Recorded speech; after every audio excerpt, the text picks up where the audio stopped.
Aquesta sala de ciclisme en pista coberta és potser la més espectacular de Barcelona, amb una ambientació teatral i amb una capacitat per a 65 usuaris.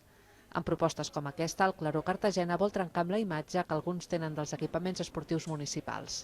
El municipal s'està posicionant d'una forma molt clara, amb un servei de molta qualitat i amb un servei fonamentalment social, molt inclusiu. Amb la reforma també s'ha equipat la sala de fitness amb màquines d'alta tecnologia i s'ha ampliat l'estança.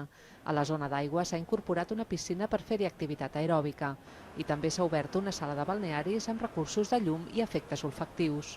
El que volem és que, tot i que són clubs esportius els que gestionem són centres esportius municipals i són molt nombrosos en gent, amb abonats, tothom pogués trobar una resposta a la seva necessitat concreta. Per això un tècnic atén de manera personalitzada cada usuari per planificar l'exercici més adequat en cada cas. També han fet una aposta per millorar els espais de salut, amb una doble visió terapèutica i preventiva.